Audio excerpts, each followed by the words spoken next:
এখনো জলের স্রোত যাচ্ছে এটা দিয়ে।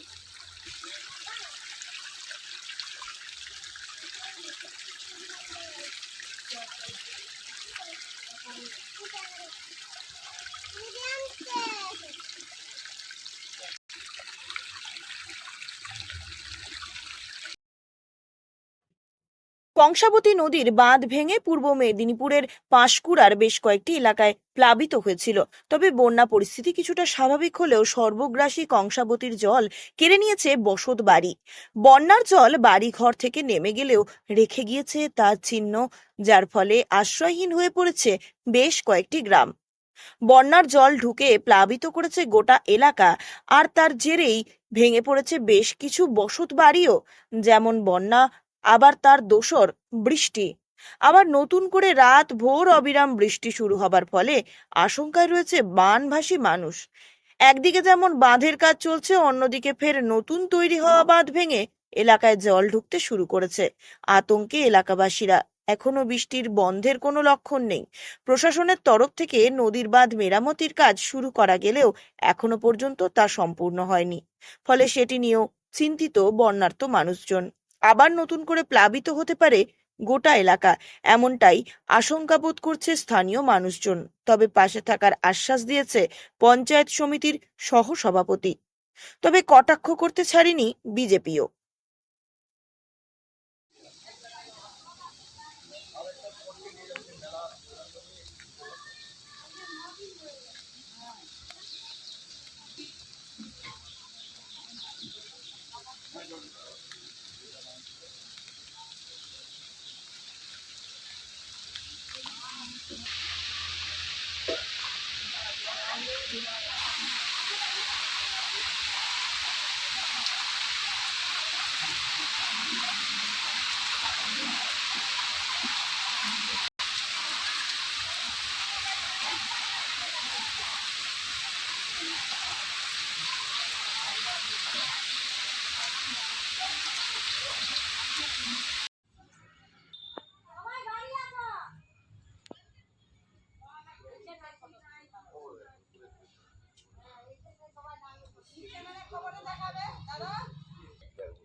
আমি মিলে না গেলে তো হবে না।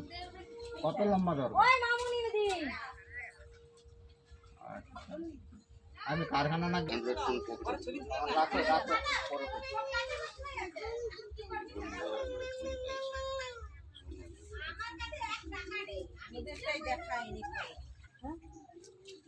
এবারে যে বাঁধে মেয়েটা নিয়ে যে সব বেড়াইছিল তো খবরে দেখায়নি, মোবাইলে দেখায়নি।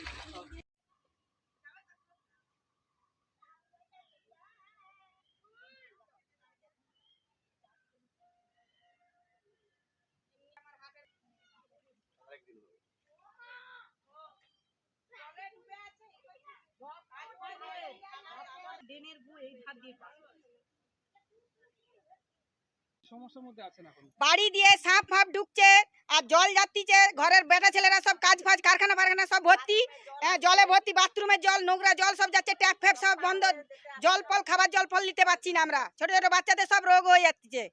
হ্যাঁ, বাড়ি ঘর তো সব ভেঙে পড়েছে সবারই। এই এলাকার দিকে যতগুলো বাড়ি রয়েছে সব ভেঙে পড়তেছে, জিটা বেড়ার বাড়ি সব। হ্যাঁ, জল যাবার নিচে একটা করে তিরপল মাথায় চাপা দেবো না, নিচে বাচ্চাদেরকে জল জব জব করে সব করতেছে, ঘরে জল ঢুকতেছে, সাপ খোপ সব জানলা দিয়ে, পায়খানা সব। জলের সমস্যার মধ্যে এখন আমরা এক হাঁটু এক কোমর করে জল পেরি পেরি বাচ্চা বাচ্চা সব যাচ্ছে দোকান ফোকান, ঘুরে ঘুরে যেতে হচ্ছে স্কুল ফিস্কুল, বাচ্চাদেরকে বাড়ির মধ্যেই রয়েছে।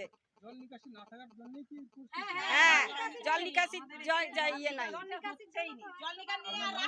সপ্তমী রানা পেছন দিক দিয়ে জল যাচ্ছে জলের সোর্স যাচ্ছে যেন বাইরে সমস্যার মধ্যে আছেন এখন আপনারা? জলে এখন আমরা ভেসে আছি জল জলে ডুবে আছি বাঁধে আমরা রান্না করে যে খাবো সেই সমস্যা নেই এখন জল পাস করার ইয়ে নাই হয়ে গেছি না বাচ্চা কাচ্চা নিয়ে বাঁধে উঠতে পারতেছি না জল পাস করে দেখতে তো পাচ্ছেন কিরকম বাড়ি আপনারা তো গেছিলেন ওই পাশে দেখতে দেখে যান বলবি তো তুই তো বলবি আমি একটা দিন পর পানি বলবি তো আমাকে বলবি তো কিছু দেয় না সব ফাঁকের লোকের দিকে দিতে তো আমাদের দিকে কিছুই দেয় না টুকুর দিচ্ছে আমি এখন টুকুর মারতেছি আমাদের বলছে না হবে না কিছু সাহায্য করেনি কেন তোমাকে ডাকি বলো বলো তোমার ও তো ডুবে আছে তোমার বেটাকে বলো তোমার বেটাকে তো বলো তোমরা বলো আমরা বলছি তো আমাদের যে সমস্যা তো আমরা আছে নাকি কেউ দেখতে পাইনি ভিডিও বালা কি দেখতে পাইনি না সরকার দেখতে পাইনি কার ঘর ভাঙছে কার জল ঢুকছে তারা দেখে শুনে দেব না ঘর বাড়ি ডুবে গেছে আমরা ঘর দিয়ে যাদের দুতলা তিনতলা বাড়ি তারা খাচ্ছে আর আমরা তো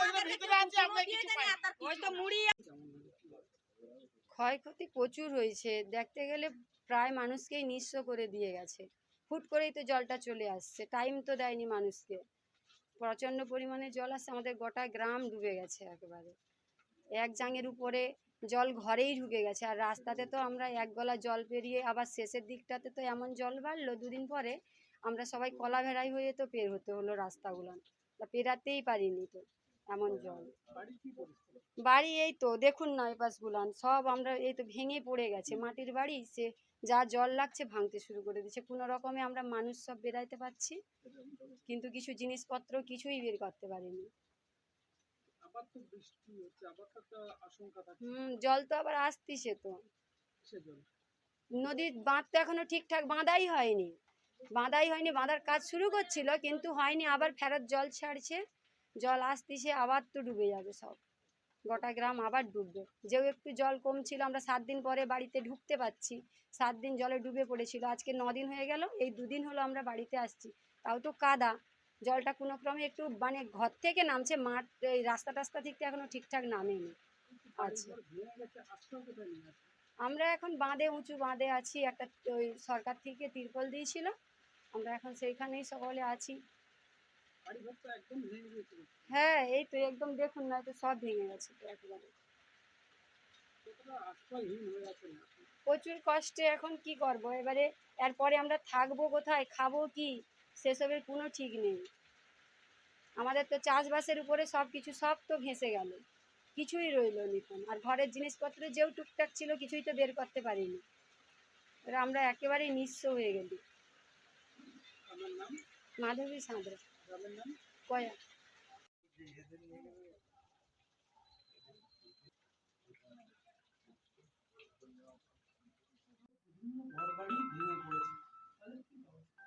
আমরা রাজ্য সরকারের যে নিয়ম অনুযায়ী ইতিমধ্যে গ্রাম পঞ্চায়েতে হাউস গ্র্যান্ট যারা আংশিক ক্ষতি এবং সম্পূর্ণ ক্ষতি তার আবেদন ফর্ম নেওয়ার জন্য আমরা ফর্মগুলো গ্রাম পঞ্চায়েতে দিয়ে দিয়েছি যারা ক্ষতিগ্রস্ত হয়েছে তারা ফর্ম দেবে পরবর্তীকালে সরকারি নিয়ম অনুযায়ী তদন্ত করে যারা প্রকৃত ক্ষতিগ্রস্ত তারা রাজ্য সরকার যে ক্ষতিপূরণ ঘোষণা করবে সে ক্ষতিপূরণের টাকা পাবে।